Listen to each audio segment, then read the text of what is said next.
पश्चिम बंगाल विधानसभा चुनाव में एक बार फिर फोकस एक पुरानी जोड़ी के टकराव पर ही होगी। ममता बनर्जी बनाम शुवेंदु अधिकारी। पश्चिम बंगाल चुनाव के लिए भारतीय जनता पार्टी और तृणमूल कांग्रेस ने कैंडिडेट्स की लिस्ट जारी कर दी है। निगाहें दो सीटों पर जमी थी, नंदीग्राम और भवानीपुर। नंदीग्राम जहां 2021 के विधानसभा चुनाव में शुवेंदु अधिकारी ने ममता बनर्जी को पटखनी दी थी। दूसरी सीट भवानीपुर, जहां नंदीग्राम में हारने के बाद उपचुनाव जीतकर ममता बनर्जी विधानसभा पहुंची थी। पहले लिस्ट बीजेपी की आई।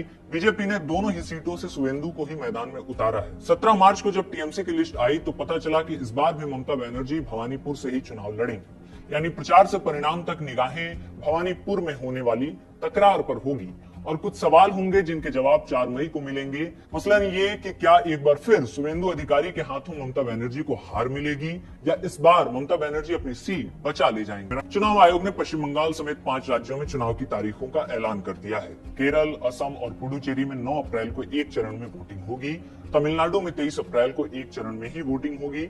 पश्चिम बंगाल में 2 चरणों में मतदान होगा। पहला चरण 23 अप्रैल को और दूसरे चरण की वोटिंग होगी 29 अप्रैल को। वोटों की गिनती सभी राज्यों में एक साथ होगी।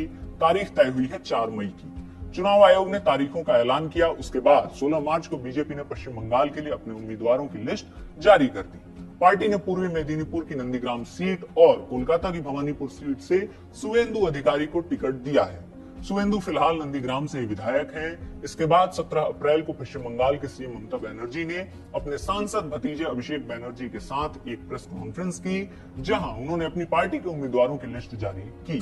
लिस्ट में 2 सीटों पर नजरें थी, नंदीग्राम और भवानीपुर। नंदीग्राम से टीएमसी ने पवित्रा कार को टिकट दिया है। दिलचस्प है कि पवित्रा कार शुवेंदु अधिकारी के करीबी बताए जाते थे। 2021 विधानसभा चुनाव से पहले जब शुवेंदु ने पार्टी छोड़ी थी तब पवित्रा कार भी उनके साथ बीजेपी में शामिल हो गए थे। लेकिन 17 अप्रैल को टीएमसी की लिस्ट आने से कुछ ही वक्त पहले उन्होंने दोबारा टीएमसी का झंडा उठा लिया। कुछ ही घंटे बाद पार्टी ने उन्हें नंदीग्राम में शुवेंदु के खिलाफ कैंडिडेट बनाकर उतार दिया। पवित्रा कार 2018 में नंदीग्राम के बोयाल में 2 गांवों के मुखिया चुने गए थे।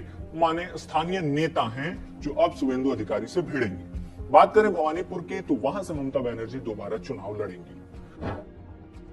2026 का चुनाव ममता और शुवेंदु के बीच दूसरे राउंड की लड़ाई है, जो लड़ी जा रही है भवानीपुर की जमीन पर। तो इस जमीन का मुआयना करते हैं, फिर चलेंगे जरा पीछे और देखेंगे कि पहले राउंड की लड़ाई में क्या कुछ हुआ था। भवानीपुर राजधानी कोलकाता का एक हाई प्रोफाइल क्षेत्र जहां कालीघाट मंदिर है। 2011 के बाद से ये सीट टीएमसी के ही खाते में रही है। 2021 में ममता बनर्जी जब नंदीग्राम से चुनाव हारी तो भवानीपुर ही आई थी। सिटिंग एमएलए ने सीट छोड़ी, उपचुनाव हुआ। उसके बाद ममता बनर्जी यहां से विधायक चुनी गई थी। दोबारा ममता इस सीट से ही विधानसभा पहुंचने की उम्मीद कर रही है। तो क्या शुवेंदु अधिकारी जब सामने से चुनौती पेश करने वाले हैं तो इस सीट की डेमोग्राफी और स्पेशल इंटेंसिव रिवीजन यानी एसआईआर के बाद की स्थिति ऐसी है कि ममता जीत हासिल कर पाएंगी? भवानीपुर में लगभग 40% वोटर गैर बंगाली कम्युनिटी से हैं, जिनमें मुख्य रूप से गुजराती, मारवाड़ी, पंजाबी और उड़िया हैं। लगभग 20% मुस्लिम आबादी है।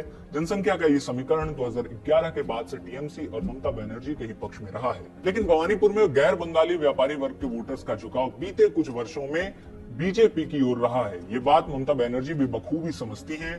तभी उन्होंने 2 मार्च के दिन जैन कम्युनिटी को ध्यान में रखते हुए घोषणा की। मुख्यमंत्री ने न्यू टाउन में बिस्वा बांग्ला गेट के पास जैन मंदिर बनाने के लिए रियायती दर पर 5 एकड़ जमीन देने की बात कही है। ममता बनर्जी के लिए एक चुनौती है एसआईआर, जिसके खिलाफ वो खुद सुप्रीम कोर्ट में आकर दलीलें दे चुकी है। इंडिया टुडे की रिपोर्ट है कि एसआईआर के दौरान भवानीपुर से 47,000 से ज्यादा नाम हटा दिए गए। चुनाव आयोग पहले ही कह चुका है एसआईआर के जरिए वोटर लिस्ट में गलत तरीके से जुड़े हुए नामों को छांटा जा रहा है। वोटर लिस्ट का शुद्धिकरण हो रहा है। बीजेपी भी इस प्रक्रिया को वोटर लिस्ट की सफाई का नाम देती रही है, लेकिन टीएमसी का आरोप है कि एसआईआर एक साजिश है। ममता एसआईआर के खिलाफ सुप्रीम कोर्ट की लड़ाई से लेकर सड़क पर बैठकर प्रदर्शन तक कर चुकी हैं, लेकिन भवानीपुर में जो 47,000 वोटर्स छांटे गए हैं, क्या इसका असर चुनाव पर पड़ सकता है? इस सवाल का जवाब 4 मई को ही मिलेगा, जब चुनाव परिणाम आएंगे।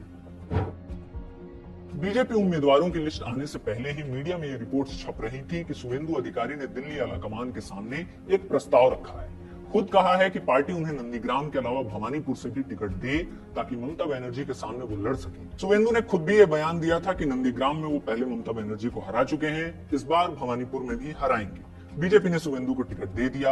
असल में ये साइकोलॉजिकल और टेक्टिकल प्रेशर बनाने की पॉलिटिक्स है। ममता बनर्जी 2021 में शुभेंदु के हाथों हार चुकी है। ऐसे में भवानीपुर के चुनाव को कतई हल्के में नहीं लेंगी। बहुत गुंजाइश है कि चुनाव प्रचार के दौरान ममता बनर्जी को भवानीपुर में भरपूर समय देना पड़े।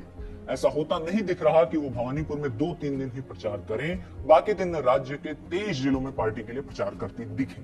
अब उन्हें पार्टी को तो जिताना ही है, खुद की भी सीट बचानी है जहां उनकी पॉलिटिकल साख दांव पर लगी हुई है। तो टैक्टिकली ममता बनर्जी को भवानीपुर में घेर कर रखने की कोशिश है, जो कि बीजेपी कर रही है।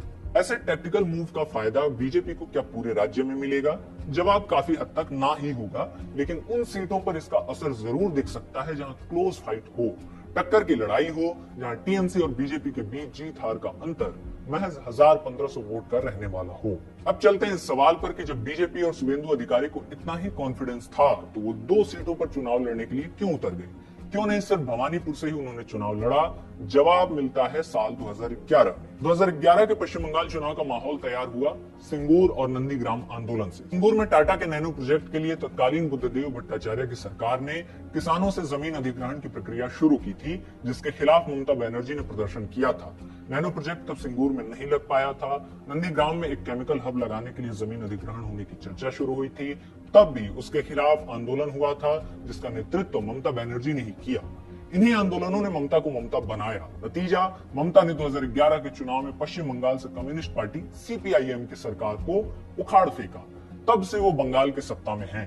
15 साल बीत चुके हैं। लगातार चौथी बार सीएम बनने की जद्दोजहद करने उतर रही हैं 2026 के चुनाव में। बीबीसी से बातचीत में वरिष्ठ पत्रकार शिखा मुखर्जी कहती हैं, ममता बनर्जी के लिए 2011 का चुनाव जहां वामपंथी शासन को हटाने का चुनाव था, वहीं 2026 का चुनाव बंगाल को भारतीय जनता पार्टी से बचाने की लड़ाई है। शिखा मुखर्जी ने आगे कहा, ममता लगातार चौथी बार राज्य में सरकार बनाने की कोशिश में जुटी हैं, लेकिन उनके सामने कानून व्यवस्था, बेरोजगारी और विकास से जुड़े सवाल हैं, जिनका जवाब उन्हें देना पड़ेगा।